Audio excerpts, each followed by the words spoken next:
Faridranomasina Madagasikara, misy andro ratsoroa miforona une météo.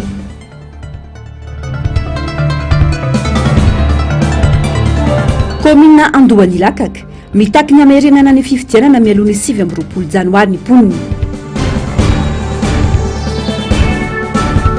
Raharam-pirenena mitaky famondronan-kery ho fanavotam-pirenena ho ny solombavanao voangy. Napetraka tamin'ny fomba ofisialy io maraina io ny ben'ny tanàna nanolaniana antery teto Antananarivo renivohitra. Ny tolakandro dia androso avy hatrany tamin'ny fifidianana ireo hitantana ny filan-kevitry ny tanàna ireo mpanolotsaina. Manana mpanolotsaina 7 ny Irmar, 20 ny Antiko Madagasikara, 7 ny Ity Tanindrazana, 3 ny Mouvement Gasikara, iray Fondation Total ary iray Arivo Mandroso. Lano filohan'ny mpanolotsaina eto amin'ny tanàna Antananarivo Iralitera Andriaparany avy amin'ny Irmar. Vato 20 no azony, raha toka 20 no azony candidat Albana Kotoarso na Ibaba natolotry ny fanoerana. Toavina Rahalambo Mahay no lany ho filoha-hevitra ary nomenjanarina rovana, na Iravolana kosa no lany ho mpapakateny voalohany. Nisy nanao vatomaty miisa 2 ka isan'ny tsy nahalany ny candidat natolotry ny fanoerana ho filohan'ny mpanolotsaina. Raha toka lany avokoa kosa ireo candidat avy amin'ny fanoerana amin'ireo toerana hafa. Norarana ny fakana sary nandritra ity fifidianana ity izay isan'ny nampamahitra mpanontaniana. Ary manahy izahay hoe sao dia manjaka ny herin'ny vola satria nanana candidat zany ny avy aty amintsika ho filohan'ny mpanolotsaina ny tanàna teto Antananarivo renivohitra. I raha mahita ny valiny reny vokatra tsy lanysika tao anatin'izay. Fa maninona kosa nefa ny telo hafa zany hoe filoha-hevitra ny mpapakateny anankiroa dia lasany avy aty amin'ny fanoherana amin'ny akapobeany ary natolotritsika avokoa ireo candidat reo zany hoe miara-dalana amin'ny fanoherana na tsy voatery hoe ao anatin'ny atokotiko Madagasikara ary mpapakateny faharoa dia tena hoe ao anatin'ny team izy io. Eo zany le fanontaniana mipetraka hoe inona ny zava-mitranga ary ambara zany eto ankehitriny hoe na dia tsy eketsika ary voka-pifidianana iny mety misy mantsy ny fanontaniana mipetraka hoe maninona ianareo mbola miditra ato amin'ny lapan'ny tanàna. Dia zao zany ny tenina ireto mpanolotsaina reto hoe ho avelantsika andeha malalaka amin'izao ary ve ny kaboraraka ny tsy fetezana eto amin'ity Antananarivo renivohitra ity. Eny manerana Madagasikara mihitsy satria ny rahantsika nahita fa tsy nandray anjara tsika tamin'ny fifidianana filoham-pirenena. Nandray anjara nefa sika tamin'ny fifidianana solombavam-bahoaka izay efa ny rahantsika mahita fa ilay fifidianana mihitsy ny tsy hitomombana kanefa ireo toerana kely izay misy sy azo dia tsy azo avela fotsiny amin'izao fa tsy maintsy mandray andraikitra satria araka ilay teniko teo hoe avelantsika andeha amin'izao fotsiny ve ny kaboraraka misy eto amin'ny tany sy ny firenena. Raha ny fantatra dia isy avy hatrany ny fivoriana ho ataon'ireo mpanolotsaina ny tanàna ireto amin'io herinandro ambony io. Vitsy izay ny fifidianana ben'ny tanàna sy mpanolotsaina ny tanàna manerana ny nosy. Maro tamin'ireo ben'ny tanàna no napetraka tamin'ny toerany toy ny teto Antananarivo renivohitra izay notanterahina androany.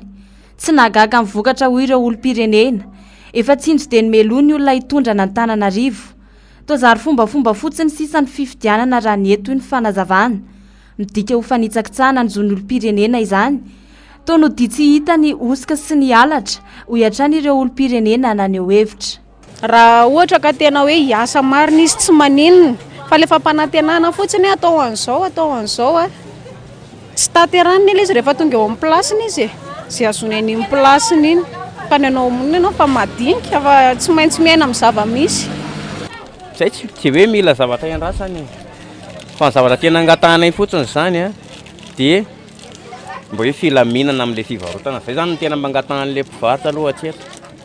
Fa zay nitondra teo moa hatramin'izay dia varotra foana ny tsy maintsy problème an zareo. Le fiainana le firenena zany efa manomboka miletika be amin'ilay fahantrana.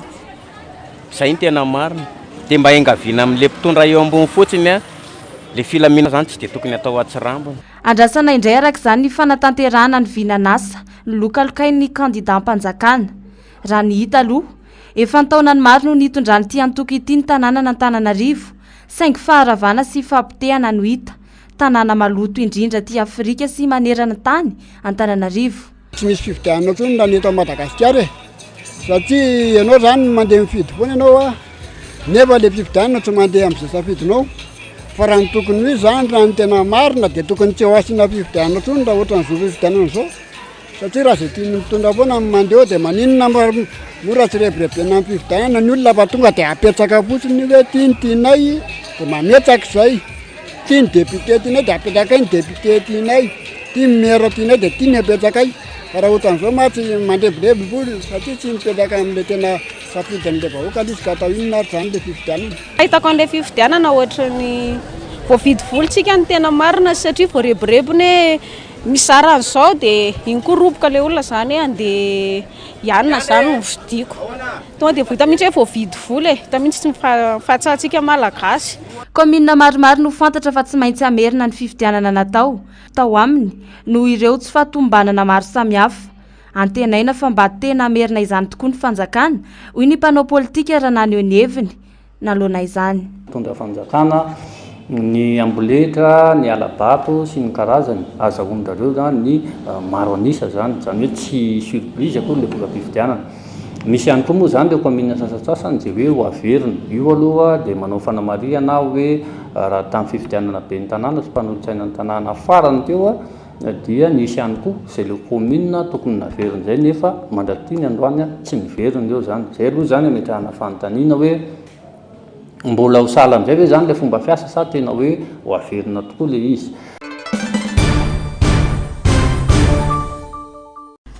Notsainan'ireo vahoaka tany amin'ny komina Andohany Lakaka ny kandida ben'ny tanàna Ranirina Alarana Faifatra tamin'ny lisitra tsy miankina androany.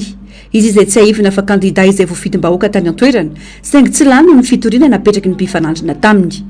Namoaka didiny fitsarana misanany ady atao amin'ny fanjakana tao Fianaratsoa ny 20 Janoary lasa teo ny amerianana ny fividianana amin'ny komina Ambanivohitra Andohany Lakaka. Ijoro ariady hatry amin'ny farany voan'ny tena safidim-bahoaka marina amin'ny famerenana io fividianana io ny pomba ity kandida ity sy ny kandida tenany. Ho porofona mazava ho izy ireo androany fa tsy misy maharesiny marina. Eo akonto miara-bokatra asika mianakavy anao tongotra miara-mamindra soka miara-milanja iaby zosika mianakavy amin'izay famerenana ny fividianana izay fa ny safiditsika izay nataony reo mpifaninana amintsika tsinontsinona lazana fa asika nangala-bato ny zavatra nataony zareo koa ro nitoriana asika mianakavy asehosika mianakavy zay pirofo zay rehefa tonga ny anondray any tompoko lasy tompoko vavy ny ady dia mbola tsy vita fa mbola mitohy hatrany satria ataontsika zany dia tsy manahiky ny safiditsika fa mbola hotakisika zay safidy zay miady no ahafahana magnatanteraka zany safidy zany ka vonona vetsika hitaky safiditsika. Mandeha ny resaka ny antoerana fa PDS na délégation manokana hitantanana no apetraka amin'ny komina Andohany Lakaka fa tsy ataony fividianana. Malomihatra amin'ny 20 Janoary zao izy ireo merenana ny fividianana mialoha ny anaovana lanonana fifamindram-pitantanana eo amin'ny ben'ny tanàna teo aloha sy ny ben'ny tanàna vaovao arak'izay voafafaritry ny lalàna. Fa raha ny vinavina andreo izay adversaire dia milaza izy fa atao PDS ny eto amin'ny tanàna sika.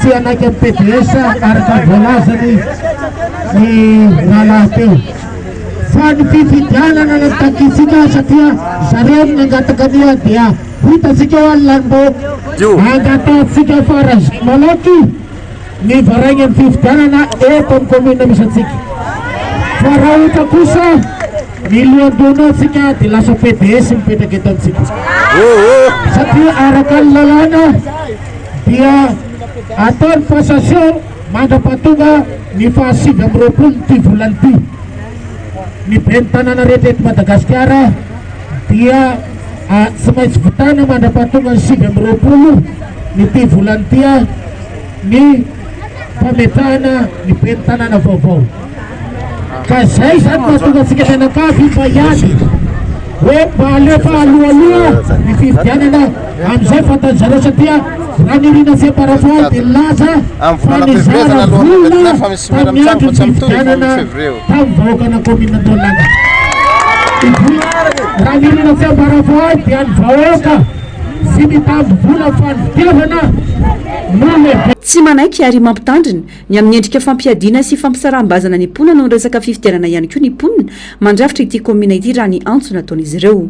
Zay mponina lakako toko dia mponina mifankaty toko 20 mety tsisy mifakahaly eto fa mifankaty tanteraka zay mariny ampandrosony tanànanay motoy zany fidiny candidat numéro 4 mitondra ty tanàna ty zay fantatrefa mahavita ka tsy hakenay ny fampiadiana rapoko fampisaraham-bazana fanavakavana rapoko fa matoy zahay foko maro ny tonga eto fa tsy betsy le ihany eto natandro ihany nambany andro ihany na bara ihany fiziabiaby tonga eto daholy manambary zany fa foko raha iny zay ka tsy hakenay tompoko fa safidy malalaka dia mila ny zavatra mariny zahay afampitandremana ihany sady raha mavarano zao fa rohatra tsy mivaliny safidinay dia hitatsika ny toeny fa mila ny marina mijoro zanaka toany lakaka amin'ny rahina zanaka toany lakaka tsy maintsy maresy ny safidy. Hatramin'izao aloha tsy mbola voafaritra ny daty hamerenana ny fifidianana ben'ny tanàna amin'ireo komina niaran'izany noho ny antony maro samihafa.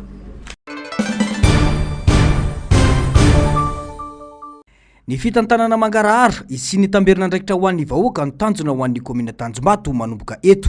Asa mifantoka amin'ny fampandrosoana miainga amin'ny fanadiovana ny tanàna sy ny fandraofana fako izay isan'ny asa goavana miandry amin'izao fotoana ireo hoy ny ben'ny tanàna voafidy teto amin'ny komina Tanjombato.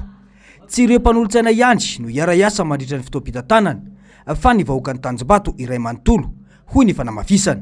Anisan'ny ezaka zay izany mpitantana ankehitriny ny mitondran'izay fangaraharaany eo anivon'ny komina izay indrindrindrindra amin'ny lafiny rehetrarehetra zay ametrahanay paikady vaovao ahafahana miala amin'ireo kolikoly zay tsy mandalo eo anivon'ny kesin'ny komina satria araka ny voamarika eo foana matetika no isin'izay zavatra zay hoe tsy tafiditra anatin'ny kesy ny vola miditra fa lasa tonga dia eo anivon'ny mpiasa fotsiny mametraka paikady vaovao zay ialana amin'izay kolikoly zay ary indrindrindrindra koa fa isan'ny fanafanganana ny asa koa zay zavatra zay mba tsy ho lany andro loatra tonga ato anivon'ny komina fa ataontsika hoe atao zay maximum zany ahafahany voany ny dossier zay karakaraina ato fanadiovana anisan'ny asana goasa goavana tena miandry anay eto anivon'ny komina satria nareo camion zay nampiasain'ny komina aloha dia fafantatra loatra amin'izao fa simba daholo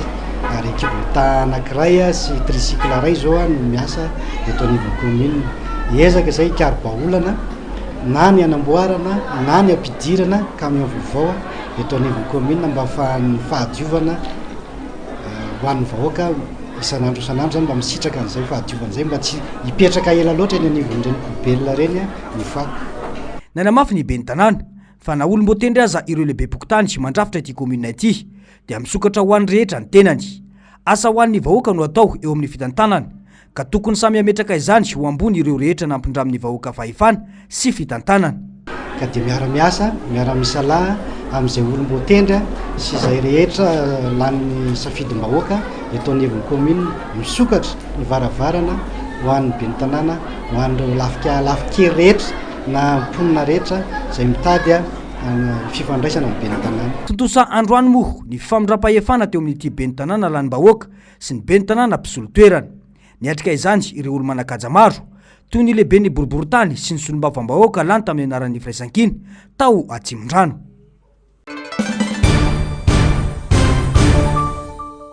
Tsy fanajana lalam-pandroenana mifototra amin'ny fanitsakitsahana ny fitsinjaram-pahefana.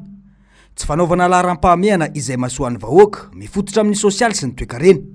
Maro lafy ny endrika isehon'ny didijadona eny fa natramin'ny safidim-bahoaka aza no hitsakitsahina antampon-doha ka mandavo ny demokrasia. Tsy loza mitatao intsony fa efa loza miantra no manjo ny firenena hoy ny fanehoan-kevitry Ramanarivoangy. Antsoavo an'ny firaisan-kinany rehetra no nataon'ny filora valomanana marika omaly. Anjarany rehetra no mandinika amin'ny manoloana izao zava-misy izao hoy ihany ny solombavam-bahoaka Atsimondrano izay nanamafy fa tena ilaina ny famindrona kery ho an'ny herivelo rehetra manoloana izao zava-miantra amin'ny firenena izao.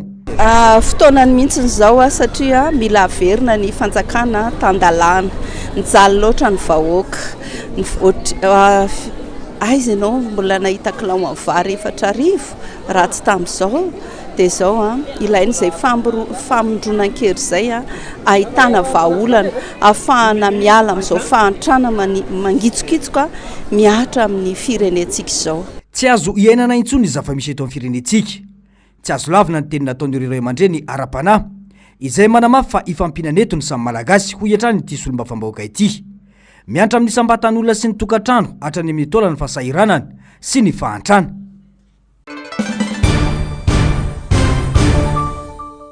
Mitoy ny fanitsakitsahana lalam-panorenana miverimberina taon'izao fitondrana izao. Latsaka ankaterena i Madagasikara. Noho izany indrindra no ilana ny famondronana ny hery tediavam-bahaolana anavotana ny firenena na ho an'ny vondrona misehatra amin'ny politika izany na ho an'ny olom-pirenena. Vondro politika miisa enina eto amin'ny firenena nanao fanambarana androany, tsy makasitraka ny zava-mitrangy eto amin'ny firenena ankehitriny. Ao anatin'izany ny antoko HPM, ACS, KIM, FMKT, cellule de crise ary ny RCR.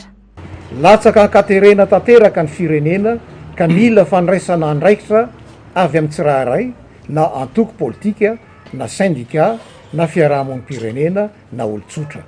Tsy azo idovirana intsony ny isian'ny fipoahana ara-tsosialy ary azo tsapaitanana ny krizy politika miverimberina.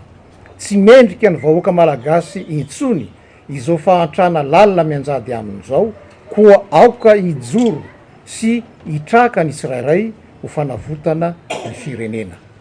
Alahoery ary malagasy mpiray-tanindrazana fa tsy misy vahoaka resy amin'ny taniny rehefa mivondrona. Isarak'izany ny atrikasa lehibe arahan'izy ireo manatanteraka amin'ny herinandro ho avy io. Latabatra boribory andiniana no avy ny firenena sy karoam-bahaolana amin'ireo dingana ho fanavotana ny tanindrazana. Io arak'ilay voalaza teo dia dingana voalohany hoentina mampitambatra ny herivelona rehetra. Dia ao zany no satria fikanandola izy. Dia ao no mandray fanapahan-kevitra ny amin'ny tohiny izay zavatra ho atao rehefa avy eo. Fa izahay eto zany aloha mbola tsy afaka miteny hoe manahoana fa tsy maintsy raisina daholo ny hevitry ny olona rehetra zay mivory eo zany. Dia zay tapaky ny rehetra eo zany no anohizana ilay tolona araka voalaza teo moa zany hoe tsy manaiky intsony le fampahatrana ny vahoaka malagasy. Tsana lalam-panorenana miverimberina, ny fanitsakitsahana na lana manan-kery. Izao hetsika fampivondronana izao dia tena miainga amina naipo fitiavan-tanindrazana, manosika ny mpitarika politika, ny syndicat, ny fiarahamonim-pirenena andray andraikitra. Ary zay fandraisana andraikitra zay no entinay ho vahaolana iombonana dia miainga aloha amin'ny fanambaran-kery. Rehefa avy eo dia roso amin'izay dinga ny fanapahan-kevitry ny rehetra mahakasika ny fitondrana vahaolana maharitra ho an'ny firenentsika. Tsy ny firenena zay tsy maintsy arovana, tsy maintsy atao zanarenana azy reo ny anay, zay ny anay zay. Andohalika ny ranombaro ireto hery politika mivondrona manohitra ny fampantrana ny vahoaka malagasy ireto. Tsy hay ny angina sy hijery ny fahoriana mahazo ny mpiray tanindrazana ho iatrany ny fanazavana antony anaovana ny atrikasa. Tsy ny vondro politika ihany moa fa ny olom-pirenena tsirairay no andrasana amin'ny fanarenana ny Madagasikara. Raha nitatitra farany avoaka ny stat enina faingen'ny sanjato malagasy tsy anasa avokoa. Ireo tanora vao navita fianarana ny tena lasibatra ny tsy fananana asa. Raha fanazavana maro ireo fepetra takin'ny orinasa tsy mahafeny izany anefa ny akamaroany tanora isan'ireny ohatra antraikefy ny diplôma. Misy koa anefa ny sasany amin'ireo orinasa manao kolikoly mitaky vola amin'ireo tanora mitady asa ary manavakavaka azy ireo amin'ny famaliana amin'ny fangatahana raha ny fijoroana vavolombelona. Indraindray ny sasany mila mandovo vola kely zay vao tafiditra amin'ny orinasa, dia indraindray koa misafidy tavan'olo izany ny orinasa indraindray. Le offre zao raha ohatra hoe le ankizy zany zao vao vita fianarana dia nefa le misy offre reny dia hoe mila expérience 3 ans 4 ans ohatr'izany foana le izy, dia iny koa zao efa tonga dia mahakivy an'ilay tanora. Mahatsiaro kamboty tsy misy pijery ireo tanora eo amin'ny resaka fitadiavana asa.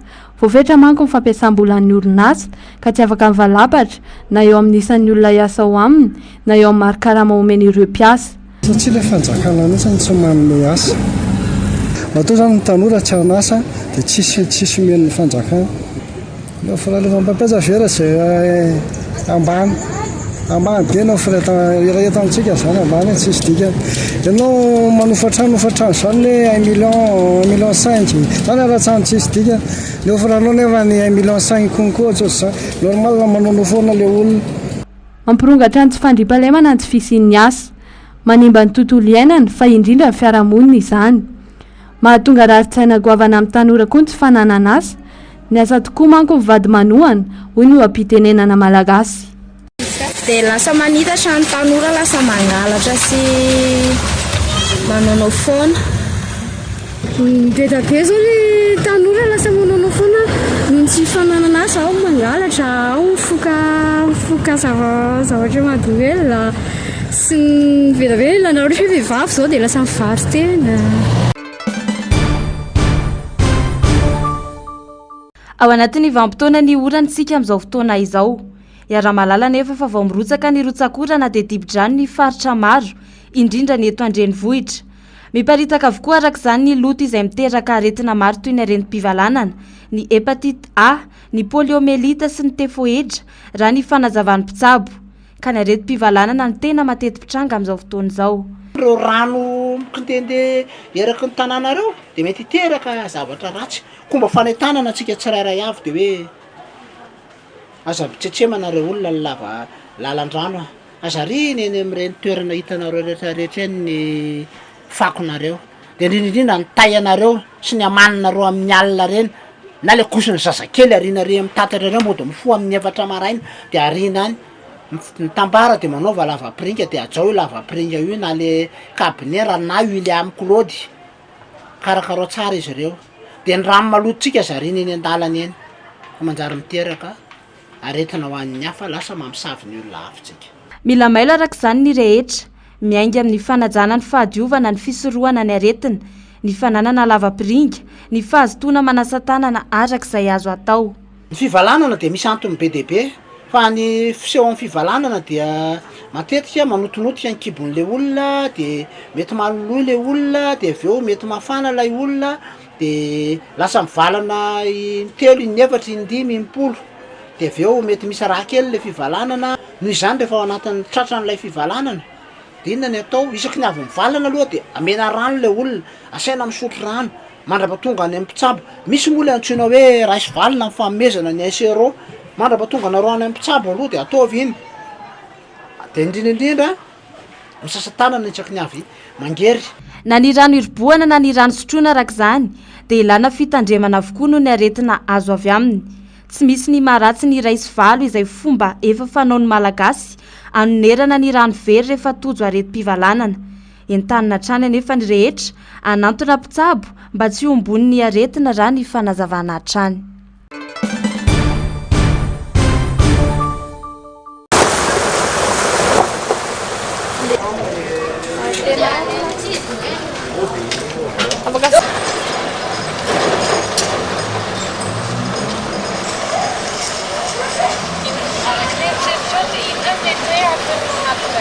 mikorotana ny andavanandro mpianandrem-ponina manoloana ny fiandronany rano fa mirotsaka kely ny orana dibo-drano ohatra ny eny Sonerana Anosy 67 hektara Ampefiloha Besarety sy ireo toerana maro hafa ho an'ny eto lamba mena ilan'ny vato izao dia isaky ny fotoam-pahavaratra toy izao dia fijaliana mandrakariva ny andrem-ponina tsy misy lalana intsony ny rano ka lasa miangona eraky ny arabe hoy ireo mpampiasa lalana manova ny fiainan'ny fiarahamonina nefa izany indrindra manohy tohina amin'ny fivelomana ho hatrany ny fanamafisana. Tsisy lalan-tsony le rano dia mijanona eo le izy tsisy kanala afaka andehanantsony izany fa mitovy amin'le retrano sy ny anina. Mahatonga ny tena be ty zao raha amin'ny eritreritro manokana le rano avany lahan'ny osym-patsana rehetrarehetra any zany mikorisa makaty dia ohatrany koveta sisa nefa rano entony farany tsy afaka makaiza tsony io dia tsy ahitana zareo solution misy dia tsy hay. Misedra olana toy izao foana ny mponina eto ilan'ny vato isa-taona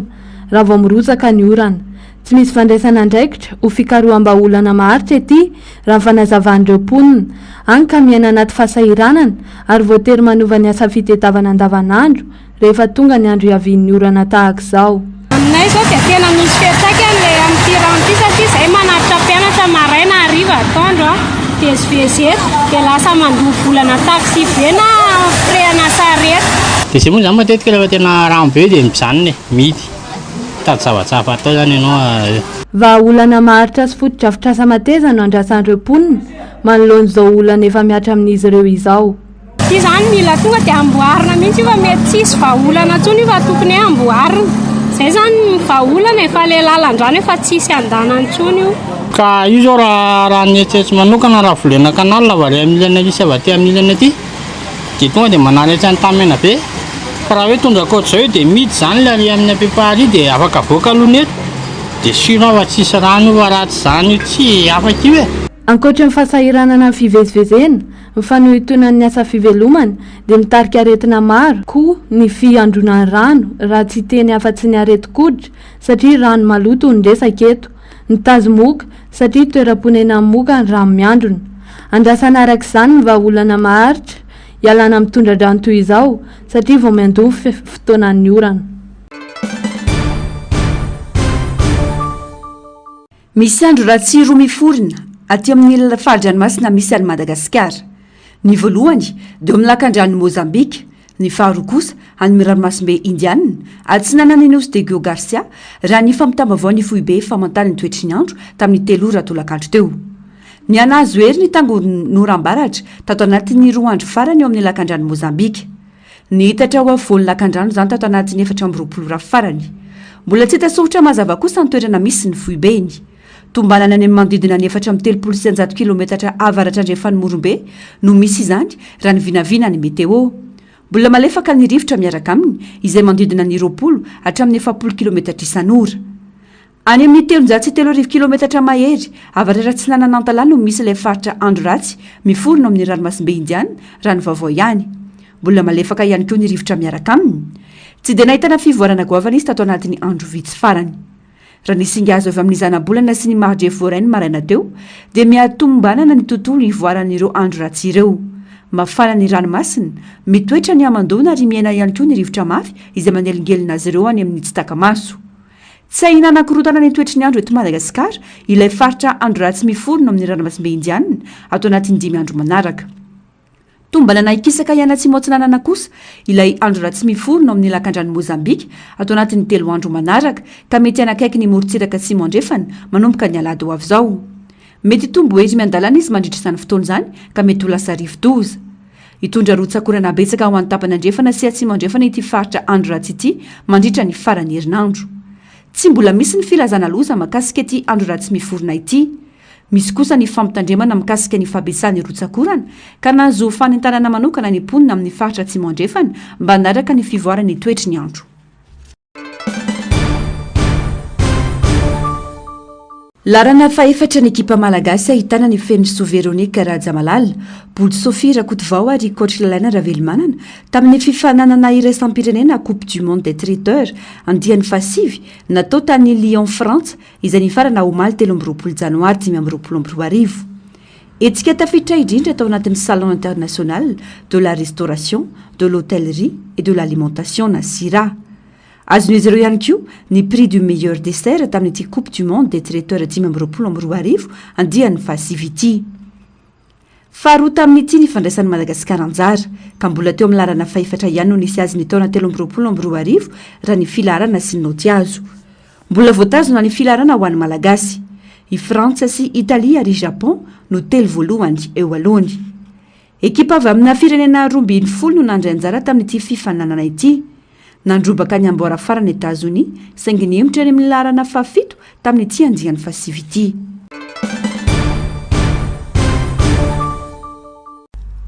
Afaka ny anakely ny darika bomba nataon'ny Israeliana ireo mponina ao Gaza 5 andro ty aorian'ny fampitsarana ny ady an-toerana.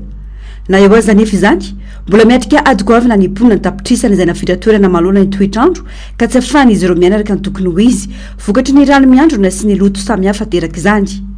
Tipitrano avokoa ary simba ny fananany mponina. Sakana tsy azon'ny olona miverina ny antranony ny faravanana teraky ny ady ka amin'ny azy ireo hiatrika sy ahitra ny zava-misy eo amin'ny tompo fandraisana azy ireo izany. Kely ny fanantenana ho amin'ny fivoarana na manao tovakana aza ny fahatongavan'ny fanampiana maolona ny an-toerana. Raha ny fantatra mantsy, misy esesy ireo fiarabe mpitatitra ireo entana ilain'ny mponina andavanandro toy ny sakafo, ny fanafody ary ny akanjo, saingy mbola maro amin'ireo mponina no tsy misitraka ny tena filany. Ankoatro, olana goavana ny sihatry ny fahasalamana ka ilana fandraisana andraikitra sy asa maika raha ny fanazavana.